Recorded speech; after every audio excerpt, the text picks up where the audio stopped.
Hey, stop that! Are you okay? She thought she could blend into the background, just another face in a glittering room where secrets were dressed as celebration. But beneath the music and polished smiles, something dark was waiting. A moment of humiliation, power, and silent prejudice ready to unfold in front of everyone. No one expected the quiet voice that would rise against it. No one imagined how one choice would shatter the illusion and change everything that followed. This night wasn't just a wedding, it was a reckoning, and it was only beginning. Before the truth unfolds, make sure to subscribe, because stories like this deserve to be heard, remembered, and never ignored. She arrived at the hotel hours before the guests did, the sky still pale and quiet, the city waking slowly beneath a hazy morning light. And in that silence the world felt suspended, as if time itself were holding its breath before everything changed. The entrance of the hotel towered above her, elegant and imposing, reflecting the early glow of dawn off polished glass and marble stone. A place built to impress those who already believed themselves important. For Maya, mornings like this carried a strange kind of peace. A moment when the building had not yet filled with voices, egos, expectations, and judgments. When all that existed was stillness, routine, and the faint echo of her footsteps across the empty lobby floor.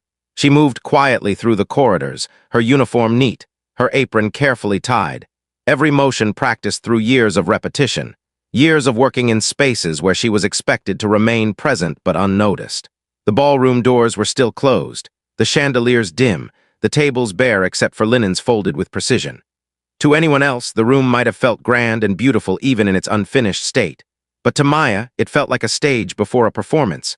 A place where emotions, hierarchies, and invisible lines of power would soon play themselves out beneath warm lighting and polite conversation. She had worked in places like this for years, learning how to move with grace even when the air carried unspoken reminders that people like her did not belong among the celebration. Only beside it, supporting it, sustaining it, holding it together quietly from the shadows. She had long understood the unspoken rules of these rooms. Who was greeted warmly and who was barely acknowledged, whose presence was celebrated and whose existence faded into the background. The rhythm of these events was familiar to her, the laughter that often sounded rehearsed, the smiles that felt like masks, the way wealth seemed to change the temperature of the air itself. She knew how easily admiration could turn into entitlement, how quickly politeness could become dismissal, and how often dignity was something not granted freely, but permitted only when it did not challenge the comfort of others. As she began preparing the tables, smoothing cloth across polished surfaces and arranging crystal glassware with steady, careful hands, her thoughts drifted to the life she carried outside these walls. The modest apartment, the quiet street, the small routines that grounded her when the world felt too heavy. That life was simple, but it belonged to her, and it reminded her of who she was beneath the uniform, beneath the expectations. Even so, every day she walked into rooms like this, she carried with her the awareness that she would be seen first not as a person, but as a role, a servant to perfection, a silent keeper of order, a figure meant to blend into the background of other people's grand moments. The stillness of the morning wrapped around her like a fragile layer of calm, but deep within that calm lived something else. A quiet tension, a feeling she could not yet name, as though the walls themselves knew that by the time the night ended, this room would hold a moment that no one would be able to ignore. As the morning unfolded, Maya continued her preparations with the same quiet dedication she had carried into every shift. But there was a gravity to her movements, a sense of grounded awareness that came from years of learning how to exist in spaces that tried to define her before she could define herself. Her reflection appeared briefly in the polished surfaces she worked across. A black woman in her early 30s, slim, poised, her natural curls gathered neatly into a bun, her expression calm yet layered with unspoken strength. She had learned to wear that expression like armor, a mixture of restraint, composure, and silent resilience that protected her from the stares, assumptions, and quiet dismissals that too often followed her through rooms like this. She knew the subtle language of prejudice, not the loud kind, not the obvious kind that people pointed to in outrage, but the kind that lived beneath gestures, beneath tones, beneath carefully chosen words spoken with smiles that never reached the eyes. That language had shaped much of her working life, appearing in the way some guests avoided her gaze, or spoke to her as if patience and humanity were luxuries reserved for others. Over time, she had learned to read rooms faster than most people ever could, to sense when respect was real, and when it was merely a performance crafted to preserve appearances. Her life beyond the hotel was quieter, steadier, more honest. The small kitchen where she made her morning tea, the soft creak of the staircase outside her building, the way sunlight filtered through the lone apartment window. Those small details grounded her in reality, reminding her that she was more than what people chose to see within these glittering walls. Yet even in that simplicity, she carried memories she rarely spoke about, memories of moments when she had been reminded that the world did not always treat people equally. That dignity could be withheld or granted depending on who someone believed you were allowed to be. As she adjusted the final glass at one of the long dining tables, she paused for a brief second, letting her breath settle. She wasn't nervous, not yet, but she could feel a faint current beneath the atmosphere, something subtle and unformed, like the first ripple before a wave. She had learned to trust those instincts, because they came from experience, from history, from all the moments where she had sensed that beneath celebration lay discomfort. Beneath elegance lay tension, and beneath politeness lay something darker, something fragile, something unspoken. And though the room was still quiet, though the guests had not yet arrived, Maya felt the early weight of a story already forming around her. One she did not yet understand, but one she knew was coming, slowly, silently, and without warning. As the hours passed, the stillness of morning gave way to the soft motion of preparation, and gradually the rhythm of the hotel began to change. The staff moved through the ballroom with careful precision, carrying trays, arranging details, adding final touches to floral displays that cascaded gracefully across the tables. Then slowly, the guests began to arrive, stepping through the tall entrance doors dressed in fine fabrics and polished shoes, their voices layering into the space like music before the orchestra truly begins. Laughter fluttered across the room, too bright, too rehearsed, filled with the kind of confidence that grows in people who have never had to question whether they belonged anywhere. Maya moved among them with quiet professionalism, guiding her steps with fluid ease, her posture straight, her expression steady. She observed from the margins, close enough to serve, far enough to see the truth beneath the performances. The ballroom transformed as more people filled it, as luxury was displayed not only through decor, but through attitude, posture, and expectation. Every movement seemed rehearsed, every smile curated, every gesture purposeful in maintaining the illusion of perfection that wealth so often demanded. Yet as the room filled, something else settled beneath the laughter and conversation. A subtle undercurrent of tension, almost imperceptible at first, but unmistakable to someone like Maya, who had learned to read emotion in spaces long before words acknowledged it. She could sense the careful glances exchanged at certain moments, the way conversations paused for a fraction of a second, the way the energy shifted whenever certain names were whispered. Something about this gathering did not feel like joy alone. It felt layered, complicated, wrapped in emotions no one wanted to name aloud. The ballroom sparkled beneath the chandelier light, every surface catching reflections that glittered like staged perfection. Yet Maya knew better than to trust reflections. They showed what people wanted to see, not what existed beneath the surface. She continued moving through the room, adjusting glassware, aligning silverware, offering service with quiet grace, all while remaining attuned to the faint hum of uncertainty that pulsed beneath the celebration. And in those early moments, just as the music softened and the conversations grew louder, the story beneath the wedding began to slowly reveal its shape, not in words, but in the uneasy silence that lived between them. It was then that Maya first noticed her, the woman who seemed to exist on the edges of the celebration, present yet separated from the warmth that animated everyone else. The ex-wife moved through the ballroom with quiet restraint, her cream maternity dress soft against the light, one hand resting instinctively over the life she carried, her expression calm yet shadowed by an invisible weight. She did not seek attention. She did not interrupt. She stood gently at the margins, as if trying to exist without disturbing the fragile image the event had constructed for itself. There was strength in the way she carried herself, but it was a strength wrapped in vulnerability, the strength of someone who had endured wounds the room would rather pretend did not exist. Maya noticed how people reacted to her presence. Some avoided looking at her altogether, their eyes sliding past as if acknowledging her might unravel the story they had chosen to believe. Others looked with quiet judgment, not loud, not overt, but sharp enough to leave a mark all the same, as though her simply being there violated an unspoken rule no one dared to voice aloud. The air around her felt different, heavier, more fragile. As if she represented a truth the celebration was trying desperately to bury beneath music and expensive fabric. Maya watched closely, not out of curiosity, but out of recognition. She understood what it meant to stand in a room where you were technically allowed to be present, yet emotionally unwelcome, where your existence alone unsettled the narrative others worked hard to maintain. The ex-wife remained composed, her movements careful, her posture protective, every gesture shaped by the silent need to shield both herself and the child she carried. And as Maya continued her duties, she could not ignore the feeling that the woman's quiet presence was not simply part of the event. It was at the heart of the tension, gently tightening beneath the elegant surface of the room. As more guests settled into their places, the atmosphere shifted once again, and whispers began to ripple softly through the room like faint cracks in delicate glass. Conversations that had once sounded joyful now carried an edge of discomfort, murmured glances drifting in the direction of the ex-wife, then quickly turning away, as if politeness required people to pretend they were not silently judging what they refused to acknowledge aloud. Maya could hear the tone of those whispers, restrained, careful, and yet unmistakably dismissive, the kind of tone that cloaked cruelty beneath courtesy. She recognized the pattern instantly.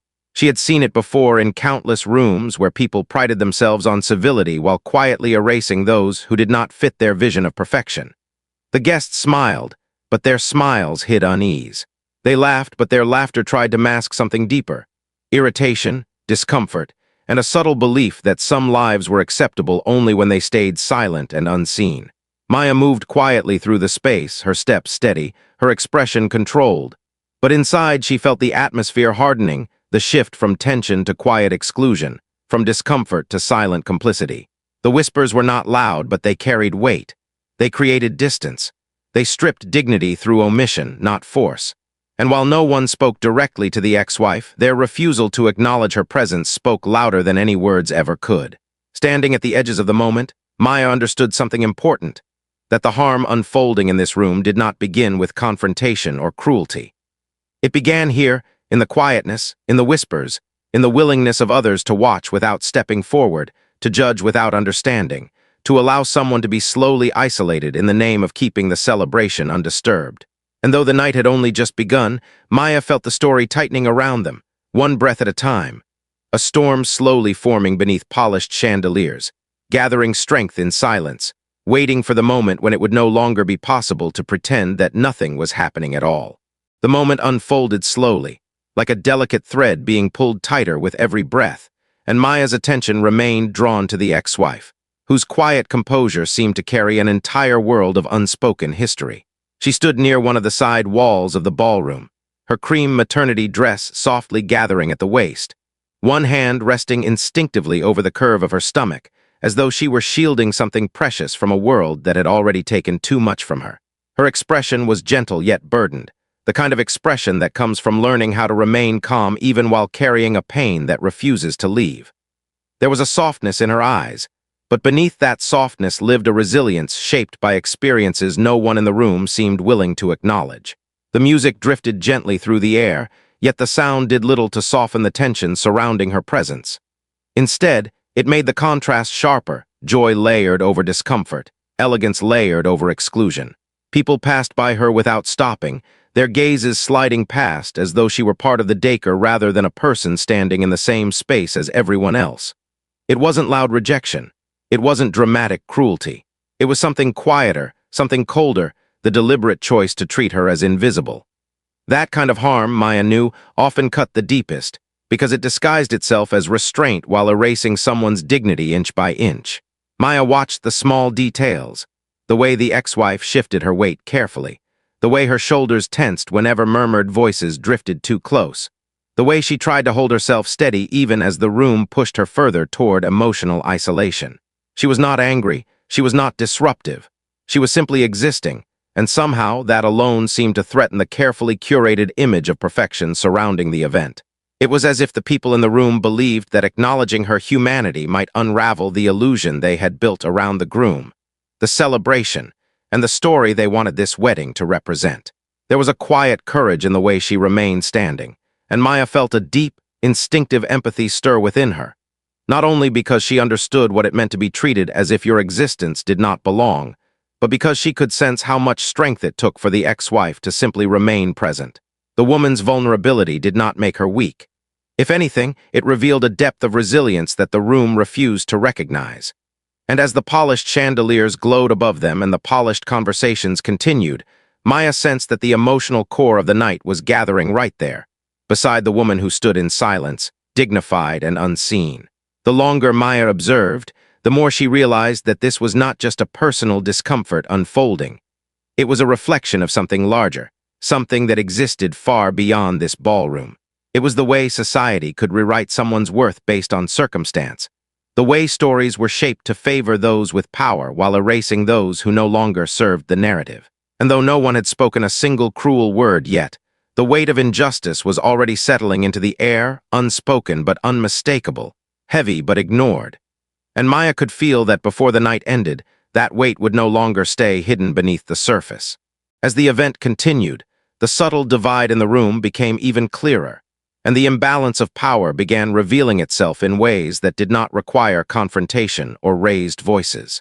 The billionaire groom moved through the ballroom with a confidence that seemed to command the space, his tailored black tuxedo sharp against the warm lighting, his posture rigid and assured, as though every step he took reinforced an unspoken hierarchy. Guests angled their bodies toward him when he passed, their expressions shifting into admiration, deference, and careful respect, as if his presence alone determined how freely they were allowed to exist within the room. And yet behind that curated confidence was something colder, a certainty that he controlled more than just the occasion. His energy seemed to linger like a shadow across the atmosphere, influencing how others spoke, how they behaved, how they reacted to the ex-wife without ever addressing her directly. Maya could feel the power dynamic shaping the room. One person elevated to a level of untouchable importance, while another, already vulnerable, was quietly pushed into emotional obscurity. Maya stood at the edges of the space, observing with practiced awareness. She had seen power used like this before, not through force, but through presence, through the unspoken message that some people mattered more than others, that dignity was optional for those deemed inferior or inconvenient. The groom's confidence wasn't merely personal pride. It carried the weight of entitlement, authority, and a lifetime of being treated as someone whose actions would never be questioned. And in contrast stood the ex-wife, whose existence was reduced to silence, whose value in the room seemed dictated by how easily she could disappear. The imbalance was everywhere, woven into gestures and glances, hidden beneath luxury and politeness. It lived in the way some people's discomfort was prioritized, while others' pain was ignored. It lived in the way people avoided addressing the emotional wound unfolding in plain sight, because acknowledging it might disrupt the veneer of sophistication. Maya felt it press into her chest like a quiet, persistent ache. The realization that the injustice taking shape was not an abrupt moment of cruelty, but the result of a system that had long taught people how to look away. She thought about the many rooms she had stood in before this one, rooms where wealth protected those who harmed others, where silence preserved reputation, where injustice grew in the shadows of elegance because no one wanted to be the one who challenged it. The pattern was painfully familiar. The faces changed, the settings shifted, but the dynamics remained the same, power standing tall at the center, while those with less were expected to endure whatever weight was placed upon them. And as Maya continued working, her steps deliberate and steady, she knew the night had reached a point where the imbalance would no longer remain subtle. It was building, tightening, preparing to reveal itself with a force that would not only expose the truth of that room, but challenge everyone who chose to remain silent inside it. The turning point began quietly, almost imperceptibly, as the groom's attention shifted across the ballroom and locked onto the ex-wife, his expression tightening with a sharpness that changed the energy of the room in an instant. The music still flowed softly, guests still spoke in gentle tones, yet beneath that surface, a deeper current surged, one born from pride, resentment, and a need to reassert control over a presence he believed no longer belonged. He began moving toward her, not with haste but with deliberate purpose, his footsteps slow and measured, the crowd instinctively parting as he passed, as though the space itself recognized that something uncomfortable was about to unfold. Maya paused mid-motion, her senses heightening, a familiar heaviness blooming in her chest, the instinctive understanding that what was coming was not merely a personal dispute, but a moment where power would attempt to strip dignity in plain sight. The ex-wife remained still, her shoulders tightening, her hand pressing gently over her stomach, her expression composed yet fragile, like glass that had already endured too much pressure. She did not move toward him. She did not retreat. She simply stood, and somehow, that very act seemed to challenge him more than any confrontation ever could. The room grew quieter, conversations fading into uneasy murmurs as guests sensed the shift without daring to acknowledge it openly. Their eyes followed the groom's path, but their bodies remained frozen in place, caught between curiosity and fear, aware that something was wrong yet unwilling to intervene. The silence became its own form of participation, a choice disguised as restraint, a quiet agreement to allow whatever was about to happen to unfold uninterrupted. Maya recognized that silence. She had seen it too many times in too many places. In workplaces, on streets, in social gatherings where harm was allowed to exist because people believed their comfort mattered more than another person's humanity. The groom's presence towered as he drew closer, his posture radiating control. His expression hardened into a cold authority that treated the moment not as a human interaction, but as a stage on which to reassert dominance. The ex-wife's vulnerability deepened, not because she lacked strength, but because she stood at the intersection of power, pride, and unspoken history. A history the room pretended not to see. And as the groom stopped in front of her, the atmosphere thickened beyond breath, the kind of tension that stretches so far it feels as if the air itself might shatter. Maya's heart pounded beneath her calm exterior, every instinct within her screaming that the line between discomfort and injustice had just been crossed, even if the words had not yet begun. The moment crystallized into something unyielding, something heavy, as the groom stood before the ex-wife, his presence looming like a shadow that swallowed the light around them. The room seemed to narrow, every sound fading until all that remained was the silent clash between power and vulnerability. Maya stood only a few steps away, her body still, her senses sharp, as she watched the imbalance unfold with painful clarity. The ex-wife remained composed, but her breath trembled beneath the weight of humiliation pressing against her, the kind that attacks dignity without a single word being spoken. The guests watched, but their stillness did nothing to soften the harm.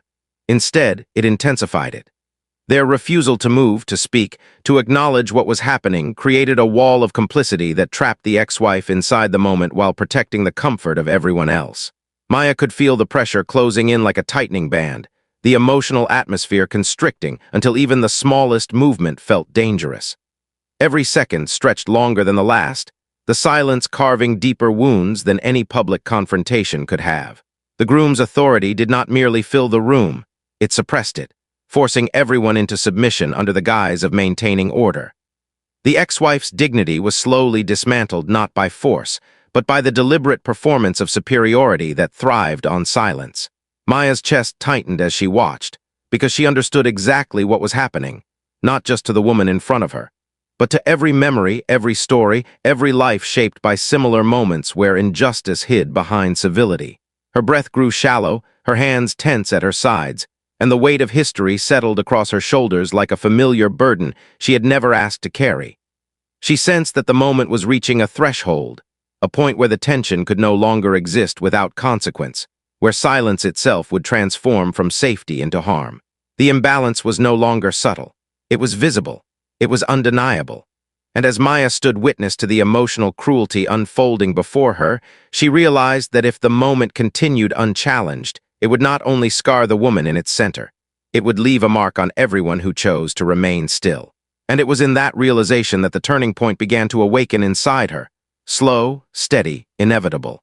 The weight of the moment reached its breaking point, pressing into Maya's chest with a force that made inaction feel unbearable. And somewhere deep within her, something began to shift, not loudly, not suddenly, but with the steady emergence of resolve born from years of witnessing injustice in silence. Her pulse surged, her breath steadied, not with calm but with clarity, as every memory of standing quiet in the face of harm collided into this single instant. She felt the responsibility of presence settle onto her shoulders, the understanding that remaining still would not make the moment disappear. It would only allow it to deepen. The room expected her to walk past, to remain invisible, to continue fulfilling a role that demanded obedience over humanity. That expectation was woven into the very structure of the space, into the glances that treated her as background, into the way power assumed ownership over who was allowed to stand, to speak, to exist with dignity. But this moment shattered the illusion of safety in silence. She could no longer separate herself from what stood before her. She could no longer tell herself that inaction was harmless. The fear did not leave her, it transformed. It became something fierce, grounded, and immovable, a force shaped by resilience carried through generations, by the quiet strength of those who had endured similar moments and never had the chance to stand. She knew the risk. She knew the cost. Her job, her security, her stability might all be threatened by what she was about to do. But the cost of doing nothing felt far heavier, a wound that would stay etched into her conscience forever. The atmosphere thickened, and for a brief, breathless instant, the entire room seemed to hold still, as if the world itself sensed the moment when silence began to break. And then, before doubt could reach her, Maya's body moved. A single step forward, then another. A motion small in appearance, and yet powerful enough to fracture the invisible barrier that had held everyone frozen. The music faded into distant echoes, voices dissolved into silence, and every eye in the ballroom turned toward the one person no one expected to stand. A woman the room had reduced to insignificance. A woman burdened by labels placed upon her. A woman who now stood at the center of a moment that would change everything. And in that breath suspended between fear and courage, the story crossed a line from which it could never return.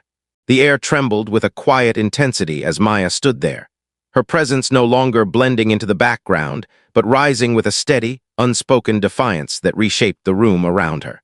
The moment did not erupt into noise or chaos.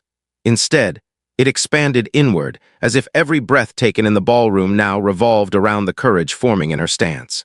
The ex-wife stood beside her, her fragile composure slowly transforming into something steadier, something supported, something no longer forced to exist alone beneath the weight of humiliation. The groom's certainty faltered, his polished authority cracking at the edges as he realized that the silence he had relied on was no longer intact. For the first time, he was not surrounded by compliance. He was confronted by presence. The guests remained frozen, caught between shock and denial, their stillness no longer neutral but exposed as complicity. Maya did not speak, yet her stillness carried the force of a truth that could not be softened or dismissed. It was the kind of courage that did not seek recognition, the kind that rose simply because dignity demanded it. In that instant, the balance inside the room shifted, not through confrontation, but through the refusal to allow cruelty to continue unseen. And as the atmosphere tightened into a fragile, trembling silence, the story crossed into a place where every second would now carry consequence. The space between them felt transformed, woven with a quiet bond that needed no words to exist, a connection formed not by familiarity, but by shared understanding and unspoken strength. The ex-wife steadied her breath, her shoulders easing as the isolation that had once wrapped around her began to dissolve, replaced by the presence of someone who chose to stand beside her rather than look away. Her vulnerability no longer felt exposed to judgment. It now existed within a small circle of safety carved out by courage. Maya remained anchored in place, her expression calm yet resolute, every heartbeat echoing with a sense of purpose that reached far beyond the moment itself. Together, they embodied a unity that challenged the hierarchy of the room, one woman carrying life within her, the other carrying resilience shaped by years of endurance, both refusing to let dignity be stripped away in silence. The groom stood before them, his authority diminished not by force, but by the undeniable truth reflected in their shared strength. Around them, the crowd struggled to reconcile what they were witnessing, not rebellion, not aggression, but humanity asserting its right to exist without being diminished. The emotional current of the room shifted, and for the first time that night, strength no longer belonged to the powerful. It belonged to those who chose to stand together. The reaction rippled slowly through the ballroom, not in sound, but in the way expressions changed, postures stiffened, and carefully constructed facades began to fracture. Some guests looked away, unable to confront their own silence. Others stared with unease, realizing that the moment had exposed something they could no longer deny, that they had watched harm unfold and chosen comfort instead of conscience. A few shifted in their seats, torn between fear of breaking the unspoken rules of obedience and the awareness that the truth now stood undeniable before them. The room itself felt different, as though the chandeliers no longer illuminated elegance, but instead cast light onto everything people had tried to keep hidden.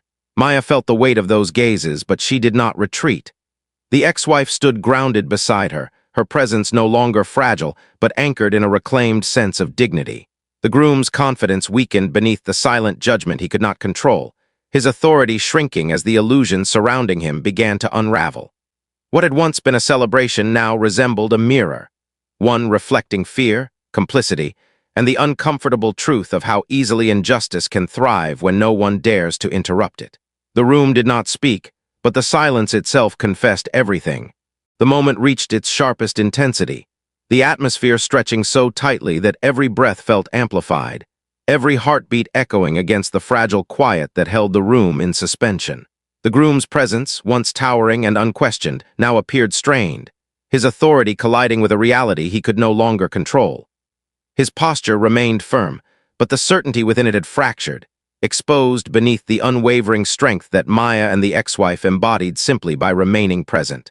The tension pulsed through the space like a current, not explosive, but powerful, rooted in the realization that the hierarchy shaping the night had finally been challenged. The guests felt it too, the fear, the reckoning, the undeniable understanding that they were witnessing a boundary being redrawn in real time. Maya stood unshaken, her resolve deepening, her silence stronger than any confrontation could have been. The ex-wife's presence radiated a quiet dignity, her vulnerability no longer a target, but a testament to resilience. And in that charged stillness, the scene became more than a single moment. It became a turning point where truth stood face to face with power, and power could no longer pretend it was infallible. Then, almost imperceptibly, the balance of the room shifted, not through gestures or commands, but through the quiet transformation of perception itself. Where authority had once seemed absolute, it now appeared fragile, a construct dependent on silence, unraveling in the presence of courage. The groom no longer dominated the space. Instead, the gravity of the moment centered around the women who refused to bow beneath humiliation. Maya's presence glowed with a calm, unwavering strength, not loud, not defiant, but profoundly unbreakable. The ex-wife stood beside her, steadier than before, her dignity no longer something that could be taken, only reclaimed. Around them, the crowd felt the shift as well, sensing that the story they had tried to maintain no longer held power over the truth unfolding before their eyes. The atmosphere softened, yet deepened, as if the room itself acknowledged the change, a symbolic turning of weight from dominance to integrity, from intimidation to resilience. And as that realization settled into the space like a quiet echo, it became clear that nothing inside that ballroom would return to the way it had been only moments before. Because once courage reshapes a moment, the world around it can never fully deny what has been revealed. As the intensity of the moment slowly released its grip on the room, the atmosphere shifted into a deep, heavy stillness, not empty, but filled with the echo of everything that had just unfolded. The celebration no longer felt like a celebration. It felt like a space suspended between what it had been and what it could no longer pretend to be. The ex-wife stood more steadily than before, her breath fragile yet grounded, her presence no longer defined by humiliation, but by a quiet strength that began returning to her piece by piece. Her hand remained resting gently over the life she carried, as if anchoring herself to the future rather than the pain of the moment. Maya felt the tremor within her body begin to ease, though the weight of what she had done, and what it meant, lingered in every heartbeat. She understood that the risk was still there, that consequences could arrive in ways yet unseen, but something far more powerful had already taken root inside her, the certainty that she had chosen dignity over silence. Around them, the guests shifted uncomfortably, some looking away, others trapped in reflection, suddenly aware that they had witnessed something far larger than a disruption to a wedding. The room felt changed, not loud, not chaotic, but quietly rewritten, as if truth had laid itself across the floor and refused to move. In the quiet aftermath, movement gradually returned to the space, but it carried a different energy than before, slower, more tentative, as though every step required acknowledgement of the moment that had just taken place. Some guests attempted to rebuild the illusion of normalcy, straightening their posture, forcing smiles that no longer held meaning, pretending that nothing within them had shifted. Yet beneath those attempts lived a deeper awareness, the realization that they had been witnesses, that they had stood in silence while dignity was threatened, and that their inaction had formed part of the story whether they intended it or not. Maya sensed it in the way they avoided her gaze, in the way their voices softened, in the way their presence felt smaller than it had only minutes earlier. The staff moved carefully as well, no longer just performing a job, but carrying the unspoken recognition of what courage had looked like in that room. Maya did not search for validation, nor did she shrink beneath the uncertainty that still lingered. She simply existed in the truth of what had happened, aware that the step she had taken was not just an action in a single moment, but a reflection of everything she had lived, endured, and refused to accept in silence. Over time, the emotional weight in the room softened into something quieter, something reflective, and within that quiet, the ex-wife's presence began to bloom into a steadier kind of strength. She no longer appeared as someone standing alone at the margins. Instead, she stood as a woman who had survived humiliation and reclaimed her dignity in front of those who once tried to erase it. The pain did not vanish, but it transformed, reshaping itself into resilience, into clarity, into a vow to protect both herself and the life she carried from the cruelty of indifference. Maya remained near the edge of the ballroom, grounded, composed, yet carrying within her a profound awareness that nothing about her place in the world felt quite the same anymore. She had crossed an invisible boundary, not into defiance for the sake of rebellion, but into a deeper understanding of who she was when courage called upon her. The room itself felt as though it had learned something it could never unlearn, even if some people tried to bury the discomfort beneath denial. And within that subtle shift, a truth lingered. That resilience does not erase injustice, but it refuses to let injustice define the people who rise in the face of it. As the evening edged toward its end, the intensity of the moment settled into a quiet sense of finality, and the story that had unfolded in the ballroom no longer belonged solely to the people within it. It belonged to something larger, something deeply human. Maya and the ex-wife existed in a shared space of strength, connected not by words, but by the silent acknowledgement that neither of them had faced the moment alone. Their presence together stood as a quiet declaration that dignity is not granted by those in power. It is claimed by those who refuse to surrender it. The groom, once the unquestioned center of the room, now seemed distant, his authority diminished beneath the weight of truth he could no longer reshape. The guests, too, felt changed, some turning inward with reflection, others struggling against discomfort, yet none able to deny what they had witnessed. The night no longer resembled a celebration. It resembled a lesson carved gently yet permanently into the memory of everyone who had chosen to watch rather than act. And within that lingering awareness, a quiet sense of closure began to form, not in resolution, but in understanding. When the night finally faded into silence, and the last echoes of music dissolved into the distant corridors, the story did not end inside that ballroom. It continued in the hearts and minds of those who left it, especially in the lives of the two women who had carried its weight. For Maya, the moment became a turning point she would carry forward, a reminder that courage does not always roar, that sometimes it appears in stillness, in presence, in the refusal to let injustice pass unnoticed. For the ex-wife, the memory did not erase the harm, but it transformed how she saw herself, no longer as someone humiliated and forgotten, but as someone who endured and stood through a moment meant to break her. And beyond them, the story stretched outward into something universal, a reflection of the quiet ways racism and power exist in polished spaces, disguised beneath elegance, sustained by silence. It asked a question that would not disappear with the lights. When injustice stands in front of us, when power is used to wound and dignity is stripped in plain sight, will we protect our comfort, or will we be the ones who finally choose to stand?